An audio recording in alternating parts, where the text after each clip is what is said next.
For me, I'm actually relocating to Prague. I moved over on Monday. And on Monday night, I have about 50 kilos of stuff with me, all my bag, all my clothes, my books. I was moving through the city. I looked like a snail with my house on my back.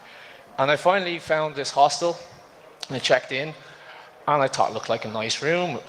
Looked clean, nice bed, mini fridge. And I was so tired, I couldn't wait to get to sleep. And I remember lying down to go to sleep, and just as I was nodding off, that's when I felt it crawling on me. And I woke up and there was creatures everywhere and I had the worst night ever. But thankfully since then, I've found a better place and I've been exploring this beautiful city and I've already fallen in love with it and I can't wait to stay here for a year. I'm here to study. I'm going to be doing politics, philosophy and economics in the Severo Institute. So I'm really looking forward to that. So I'm here to talk to you guys today about ancient Irish anarchy. I spoke about this before last April at the European Students for Liberty conference. I don't know if anybody has seen that talk. Anybody? No, good. So when I gave that talk, I put it up online and some Irish people were kind of criticizing me about it because of the title that I gave it, which was Ancient Irish Anarchy. And it is a headline grabber. It kind of catches the attention. But so I think to start off, I'll just give a little bit of a caveat and clarify what I mean here. The word anarchy would have been completely alien to the Irish. They wouldn't have thought of themselves as being anarchic or anarchist. Rather, the system that they had would be, we would find anarchic principles in it. We can see similarities in it. It was completely decentralized. It was, even though there was a hierarchy, it wasn't a top-down. And what I mean by that is the people at the top had no power to put rules or obligations on the people below. In fact, how it worked was the people at the top really just had more social responsibility. They were actually held to a higher standard under the law. For example, if a man of a higher rank committed a crime, he would be fined more than a man of a low rank for the same crime. So another caveat that I have to give here is one of the points that I was criticized on is that there were kings in Ireland. Yes, there was kings, but as I say to people, if you have an Irish surname, you're descended from royalty, because the attitude to sovereignty, to use that word, in early Ireland was such that I see the sovereignty in you and you see the sovereignty in me. It was sort of a respect-based sovereignty.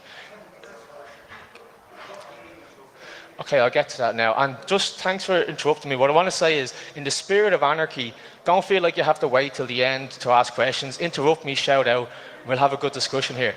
When we're talking about the time period, it gets a bit tricky because it really goes into prehistory. And when we're talking about prehistory, there's no way to verify it.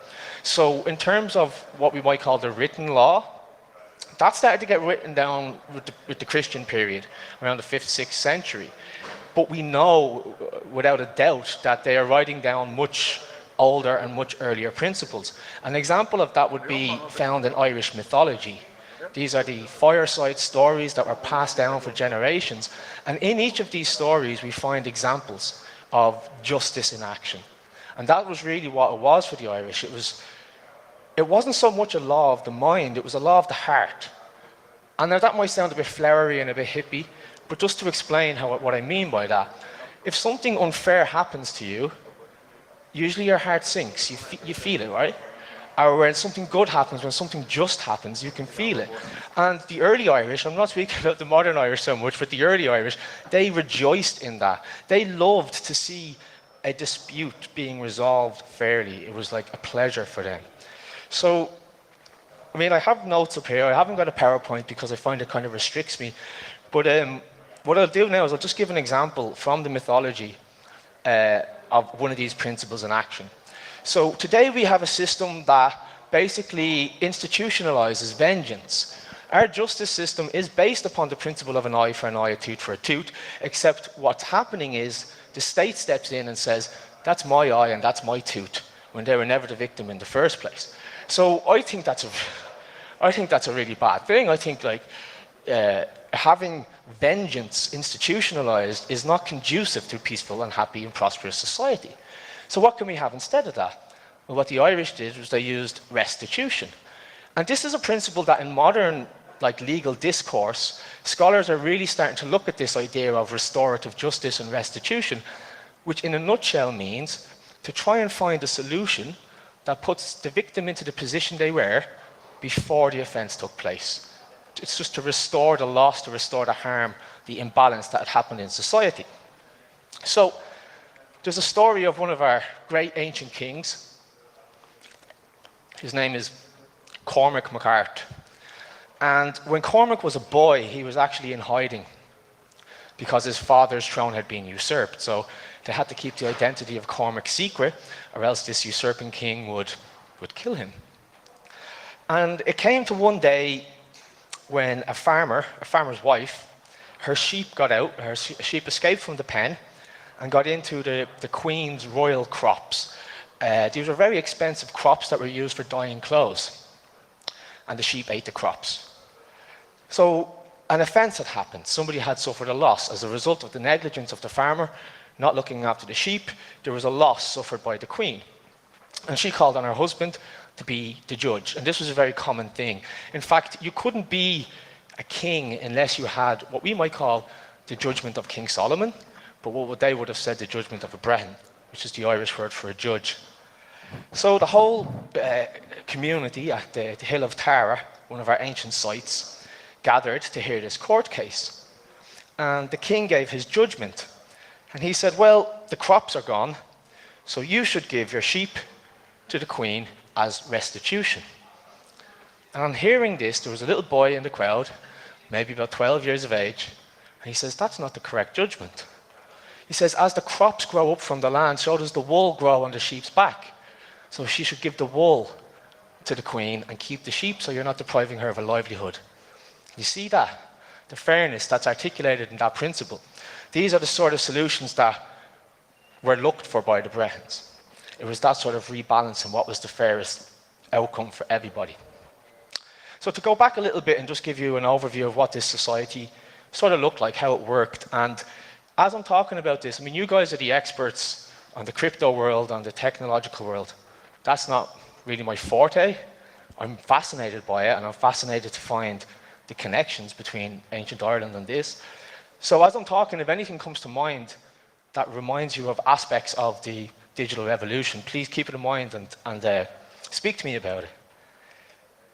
But we didn't have Ireland, one people, under one flag, one nation. This was a completely alien concept in Ireland up until relatively recent times, to be honest. Up until around the 1700s, when the British conquest of Ireland was finally complete and they were brought under the remit of the crown. But before that, there was about maybe 120 independent communities, let's call them, or to use a modern word, maybe a hub, socio-economic hubs of people who are joined together by mutual consent, mutual benefit. And within this community, while there was an overarching law that you don't cause harm, loss or injury, you don't kill people, etc., there was also like local customary laws.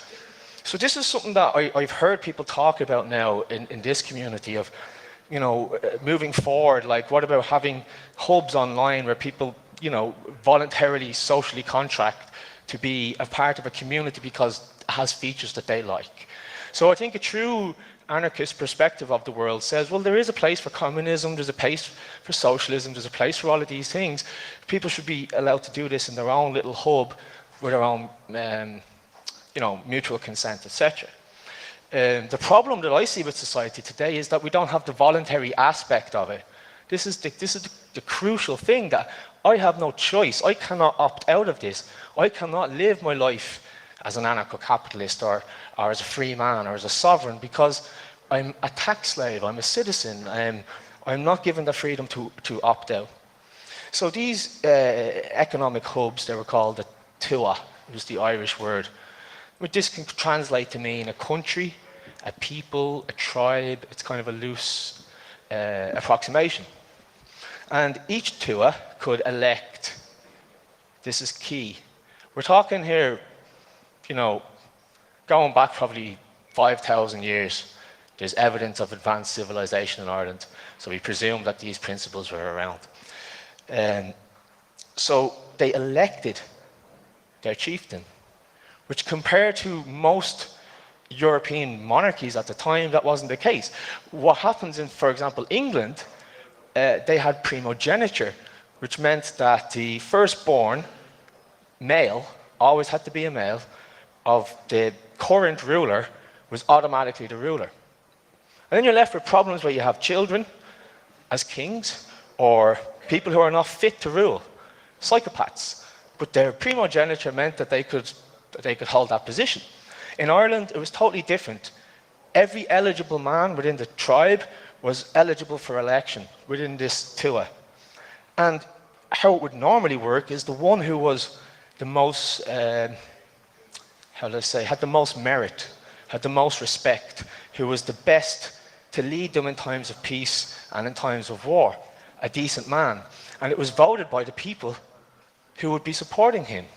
So, I mean, rank and reputation and status was massively important in Ireland.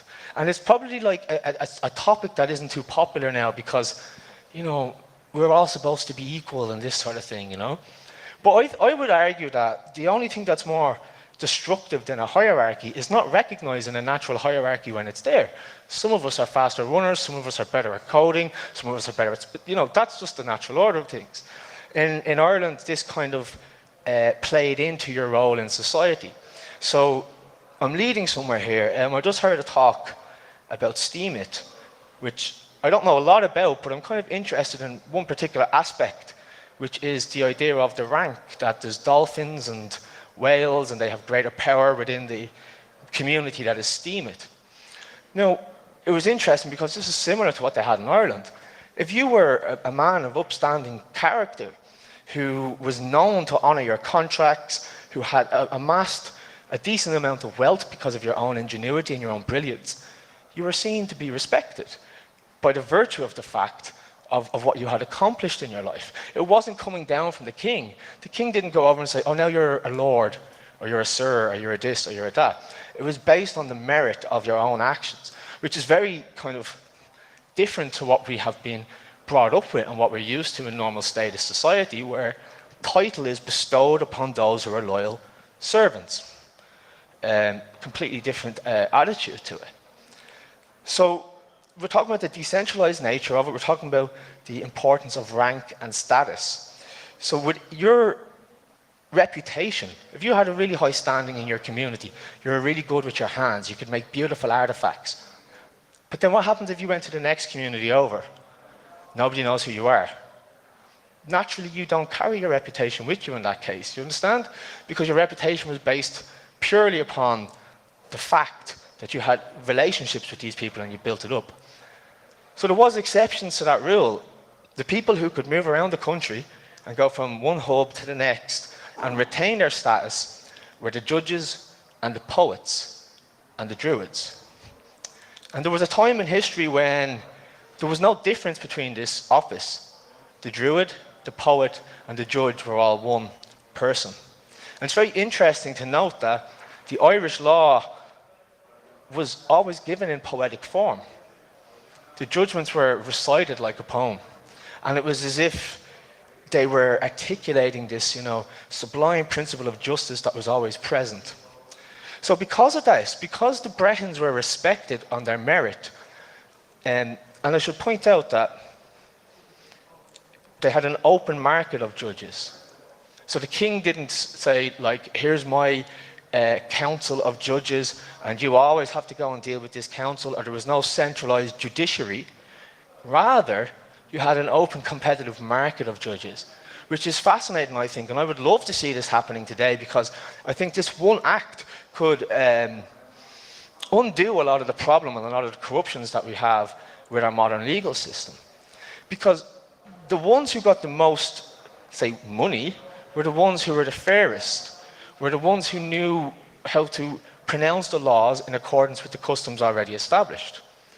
And these customs were being made by the people themselves, just in how they interacted with each other. That's where the law started, and that's the difference. The Brehon law was not the law on man, it was the law of man. So the king had no place to tell us how we should do a contract, or tell us, the craftsmen, how they should engage in their activities, yeah? This idea of decentralized justice is actually working right now for two governments because of the law. Can you say a bit more about that? Is this like if there's a dispute online that there's a third party that you can... Exactly. So the idea of both OpenBazaar and BitSquare is you have a market of buyers and a market of sellers, and when they want to do a trade, they pick from a market of moderators, and the moderators only come in the case of dispute, and rule in the favor of one or the other. I hadn't heard about that, but I think that's brilliant. This is exactly the sort of examples that I'm seeing more and more of in this digital revolution, this technical community. An ombudsman, a middleman, exactly. An ombudsman. Yeah, but another, just, you reminded me something there, something that I've seen with regards to the issue of anonymity with Bitcoin and the level of trust that's needed if you're doing transactions with people who you're never going to see and you can't trace the money. So what has evolved from that is the third-party escrow. I'm sure you're all familiar with that, yeah?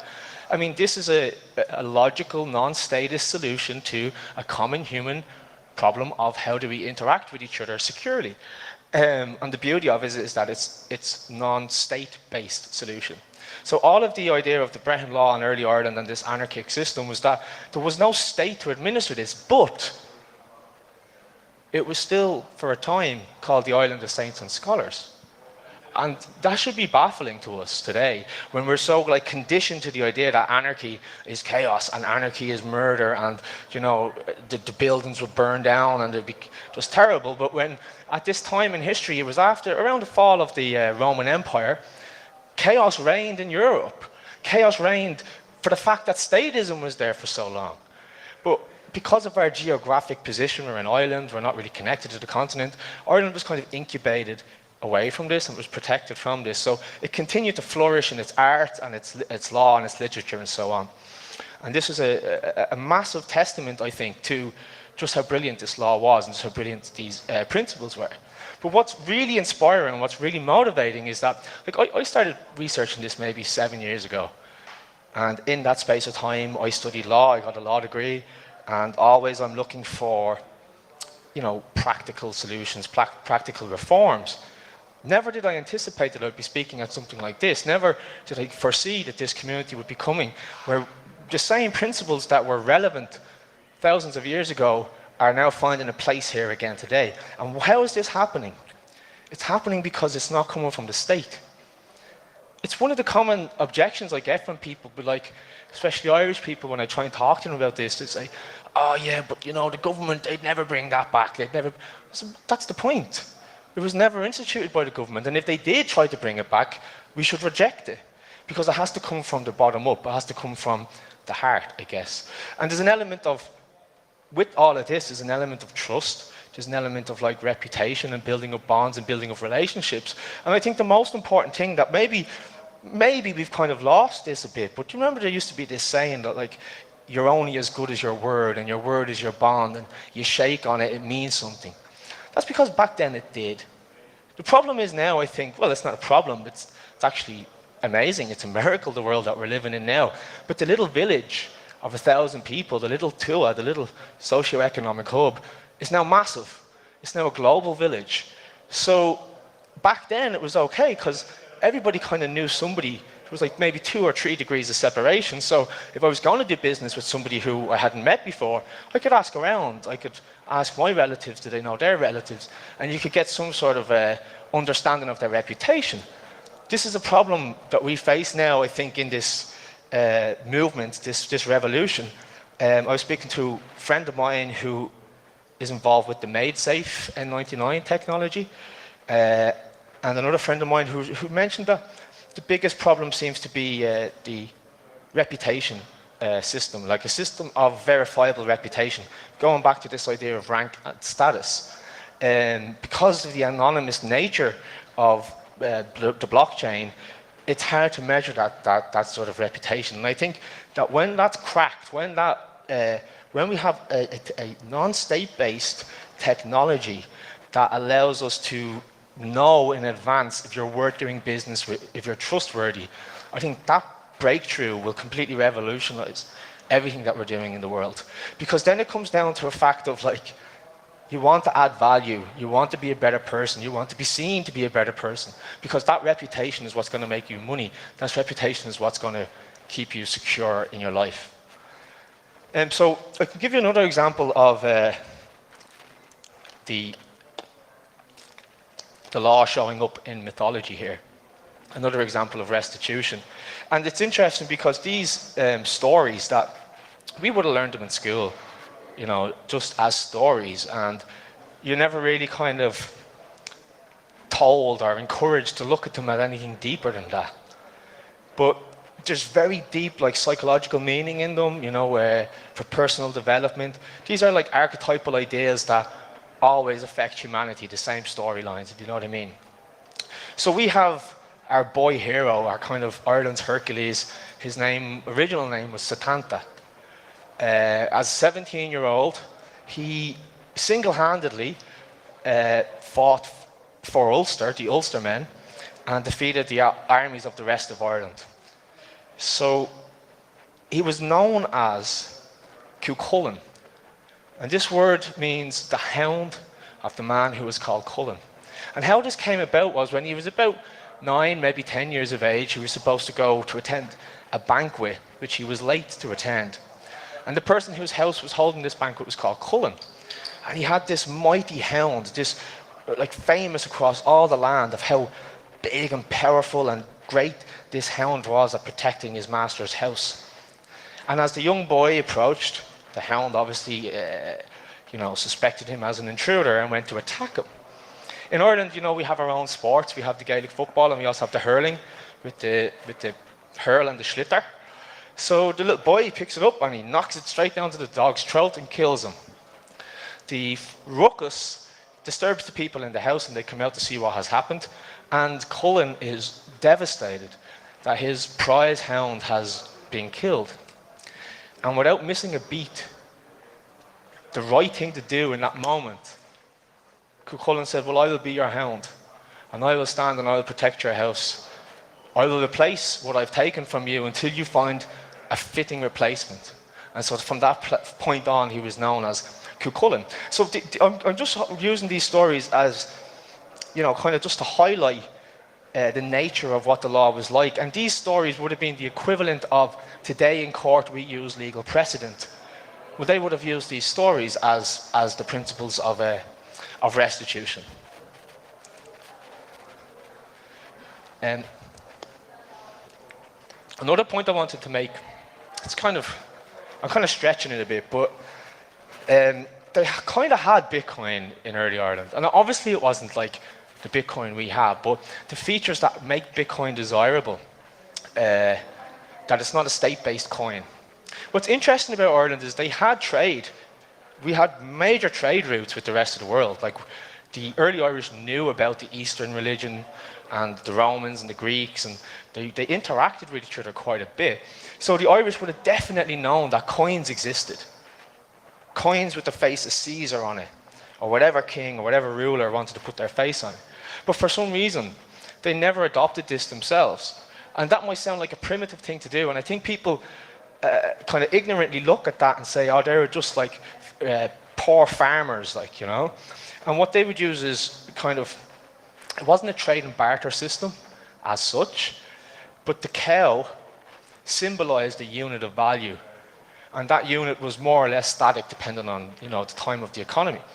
But the reason why it was never a minted coin or an issued coin by the crown or the state was to keep it decentralized, was to keep your value as yours. There was no tax. The king was prohibited from introducing a tax.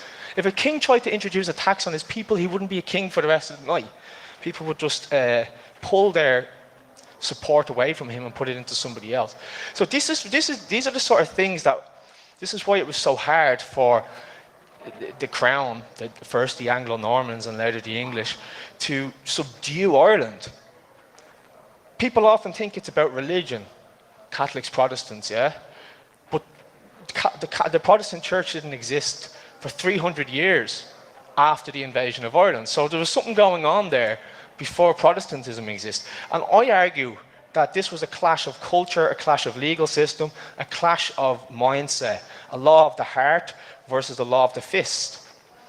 So when the king and his men came to Ireland and tried to put these laws on people, they just could not understand it. You know, it just didn't compute to what they've always known. And one of my favorite quotes that I always try to use in these talks was by a man called John Davies. And he said, "There is no nation of people under the sun who loves justice better than the Irish, nor will they rest better satisfied with the execution thereof, even if it's against themselves, so that they too can have the protection of the law when they desire it." So what he's saying is here, these people love the law so much that even if they were the defendant, and even if they lost the case, they'd still clap, they'd still feel happy, because they understood that if the roles were reversed, they would have that protection. And this man, he was the enemy of the Irish. He was the enemy of the Brehon Law. He was really one of the guys who finally helped to stamp it out and bring in the English common law. And that's what he had to say about that system. So I think, you know, where we're at today, this amazing digital revolution, can find kind of relevance and can find justification from this early system, but so kind of vice versa. Because it's not really the detail of how these principles played out that's important. It's the principles themselves, and the principles are good, so they're going to be eternally good. So I'll open up the questions there on that point. Thank you.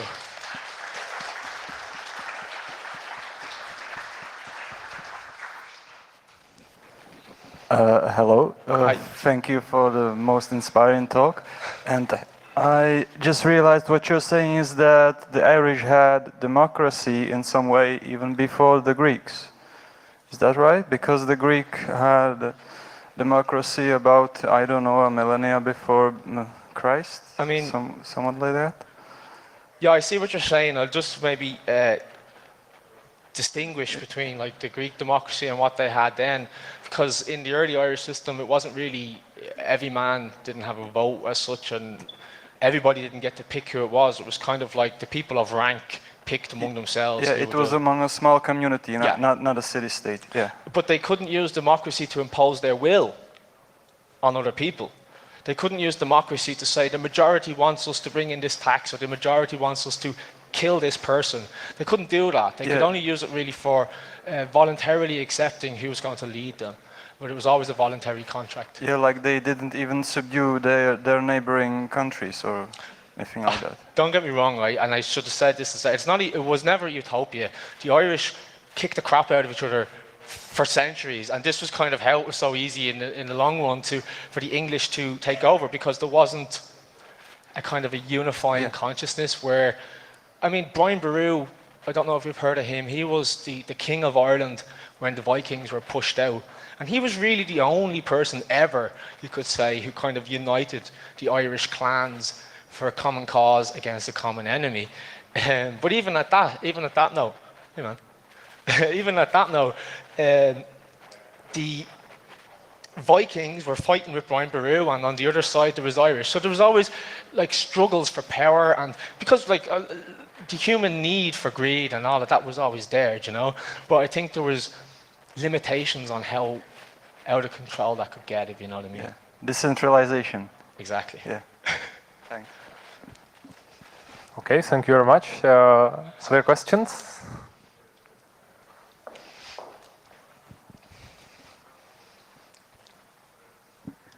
Did I understand you correctly that you want to study here in Prague? Yes. So I liked your talk very much, but what else can you learn? Because it was so amazing what you said. What can you learn in a university? We'll wait and see. I mean, this is like one of my passions that I love to talk about, but I talk about a lot of other things as well. I like to talk about, and this is probably what I'd like to do my thesis on, is the role of, I want to use this word, and just bear with me for a second, the role of magic in compulsion. So I can feel the kind of strange change in the room. I'm not talking about real magic like waving wands around, but there was a Swedish philosopher, a legal philosopher called Hagerstrom, and he put forth this idea that when you trace back our law, civil law, specifically civil law, not the native law. It goes back to Rome, really, yeah? And at that time in Rome, there wasn't a clear distinction between religion, state, and magic. So he suggests that certain words like obligation and summons and words that we come to associate with the law, at one point people believed these words were kind of spiritual or something, or they had some deeper power psychologically. And what he argues is that while we have kind of lost the belief in magic, the psychological kind of reaction is still there. And I'll give an example of that. A piece of paper comes in your door. It's just a piece of paper, but it has the Czech government symbol on it or the Irish government symbol on it. Straight away you're going to go, shit, what is this going to be? It has a physiological change in your body from this piece of paper. You open up the envelope, and there's your name, and it's in all caps, and it says summons. And you go, shit, I have to go to court. There's no free will, like your free will is gone. So I'd like to do an analysis of that, like psychological sort of impact of words in compelling us to do things. So wait and see how that goes. Thank you very much. You mentioned those groups in Ireland that are called Tua. Tua, yeah. And how is this spelled? T-U, fada, which is like, it's in the Czech language, yeah, fada. T-U, fada, A-T-H. And it's like Tua, the Tua. And the plural is Tuaha. Tuaha. Yeah. Okay, next question. If the king back in the day of Ireland was to die and he had a 10-year-old son, firstborn, not fit to rule, how would the community decide who the next king was going to be? Did they have a vote? That's a great question, thanks. This actually ties into what a lot of the conflict between Ireland and England was in relation to land. So the Irish didn't use the primogeniture, they did what's called tanistry. So I don't know if you know much about Irish politics, but did you notice that we call our Prime Minister a Taoiseach? Have you ever heard that? So we call the Prime Minister the Taoiseach, which means the chieftain. It's a really old Irish word. And we call the Deputy Prime Minister the Taoiseach. And this comes from an old Irish, I mean, they don't actually follow the custom now, they just use the words.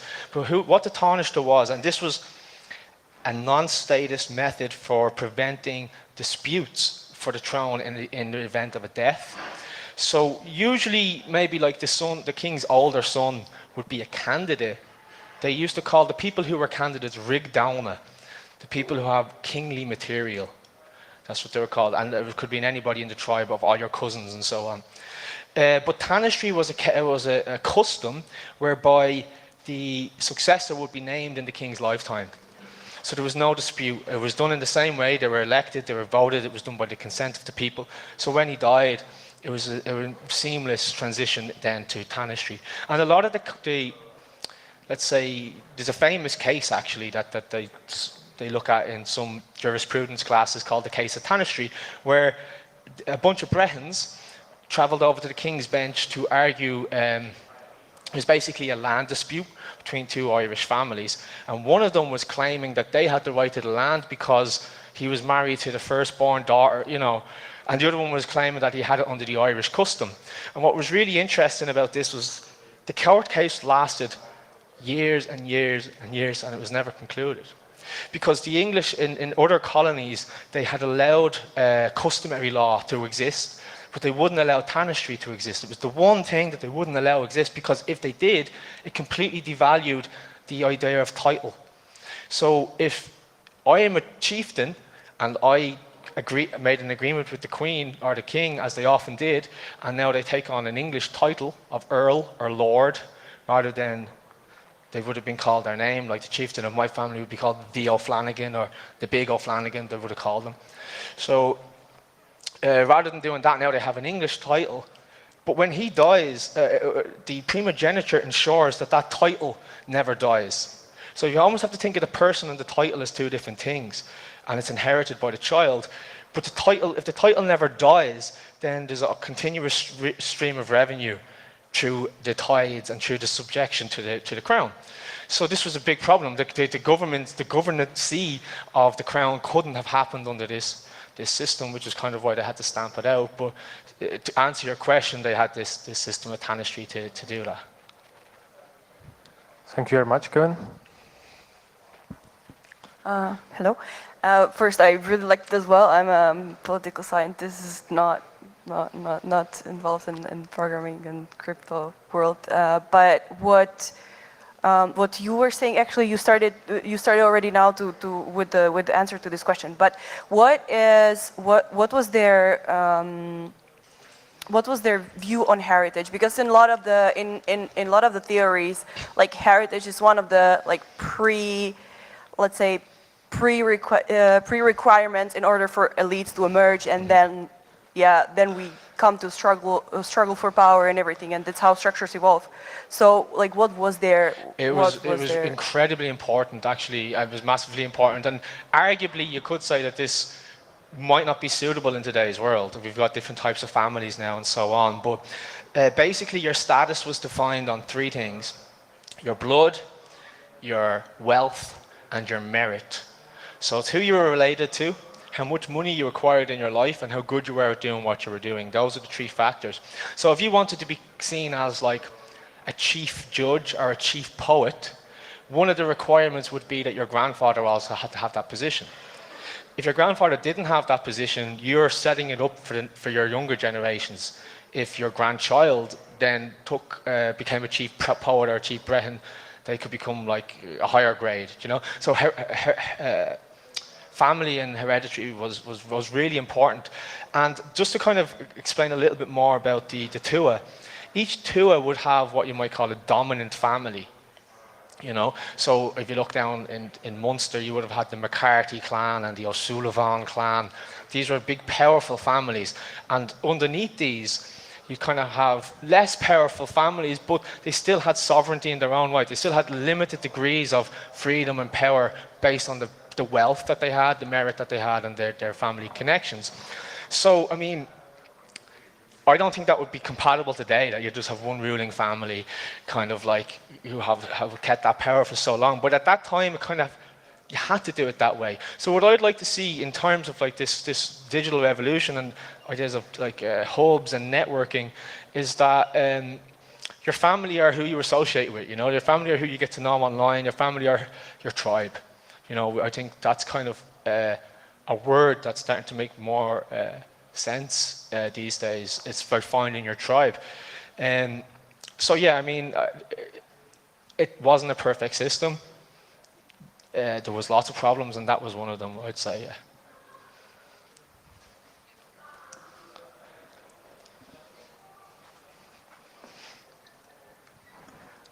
Thank you very much. I just wanted to ask you, why are you talking about Ireland as about something special? Wasn't it pretty common for the whole Celtic world to behave like that? They didn't write it down, though. Yeah. That was the difference. I can't remember who is the source of the quote, but he's talking about a historian called Pinkerton. And he said, like, foreigners might think it a lot to afford Ireland this claim, but it's because we had a written record prior to the fall of the Roman Empire. Like, modern European monarchies only have a lifeline post the fall of the Roman Empire.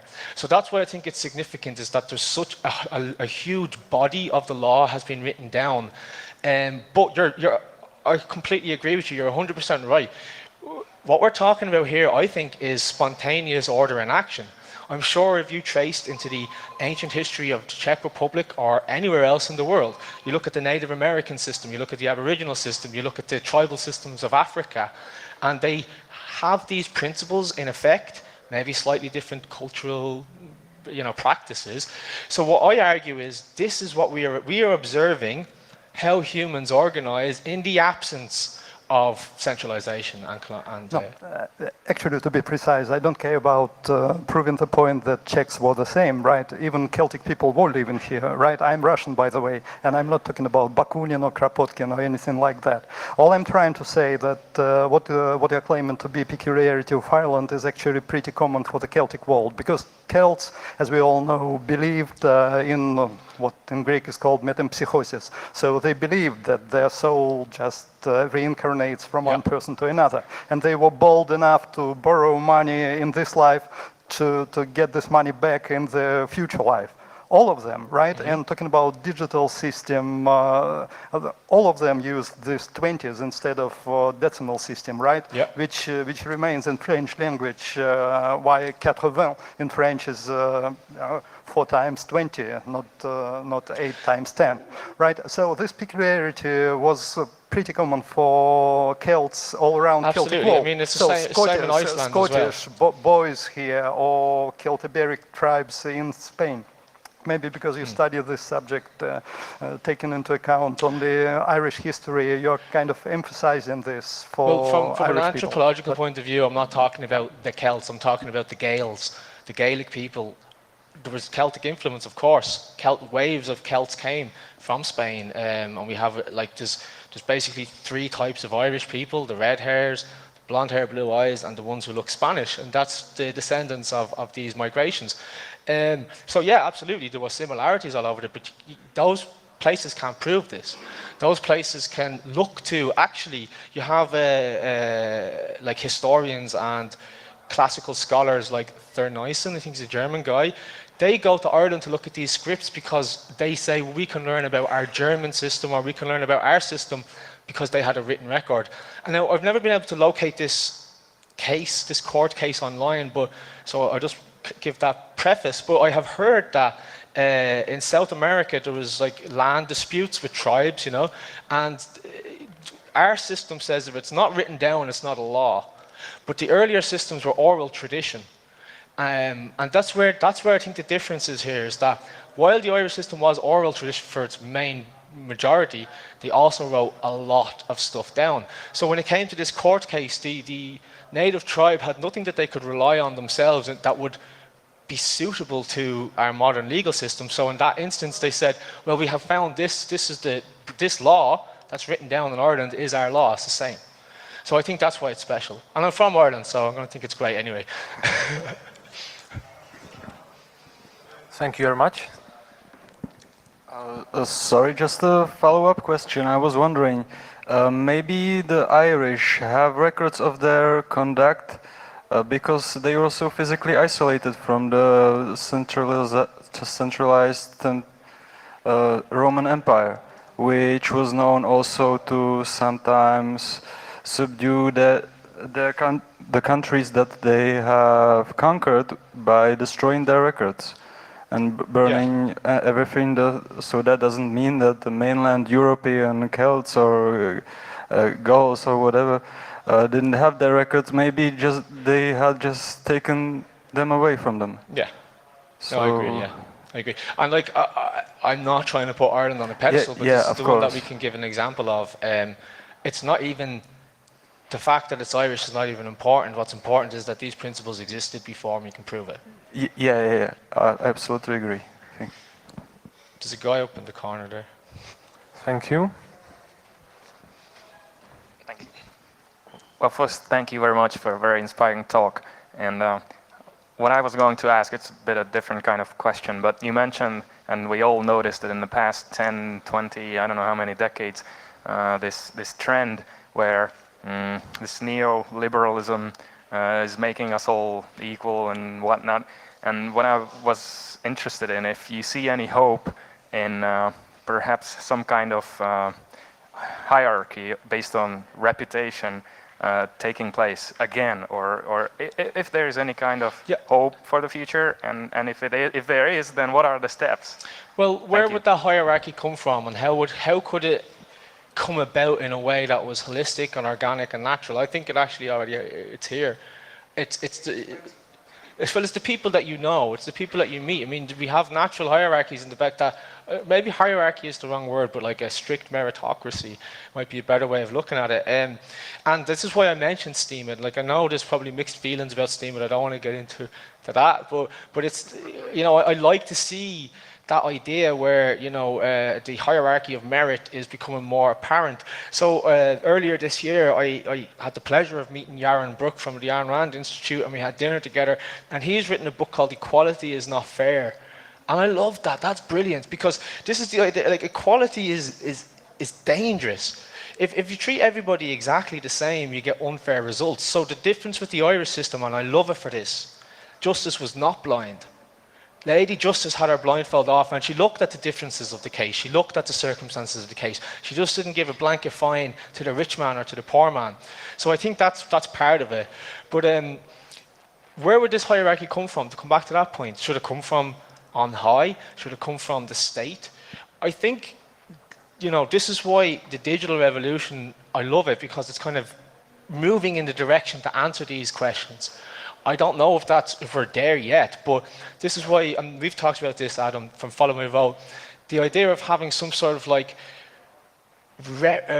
reputation verification system. I mean, like, look at eBay, okay? Why do you do business with someone on eBay? Because they've sold like thousands of things and they have 99% success rate. You're not going to buy it off the guy who's had loads of complaints. Similar idea of that, but like if we could expand that, or maybe not expand it, maybe have it in like hubs again, where, you know, you can build up reputation, like in Steam, when you put good content up, your opinion becomes stronger. This is the exact same what happened in the Breton Law. So, and this might be, I think, like the neoliberals might not think this is a good thing, but if there was a court case and you had a man of like low rank who was maybe a middle grade farmer with a little bit of land and a little bit of stock, and he gave a testimony in court, and then like a noble came who had a lot of land and a lot of respect and a lot of rank and a lot of power because he had money, he could make stuff happen, his testimony was given more value in court.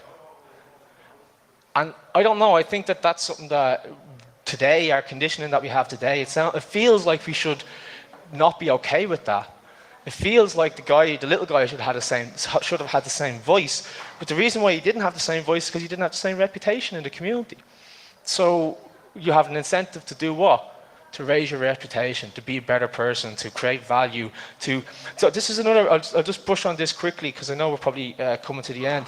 One of the real fascinating things I like about the Breton Law, and another topic I would consider doing a thesis on, is they didn't understand socialism and they didn't understand capitalism because these two words were alien to them. It wasn't the left and right dichotomy that we're forced to deal with today in every political conversation we have, but they had aspects of what we might call socialism, in the sense that everybody who was a member of the tribe was entitled to a little bit of their land, a little bit of the pie to get started.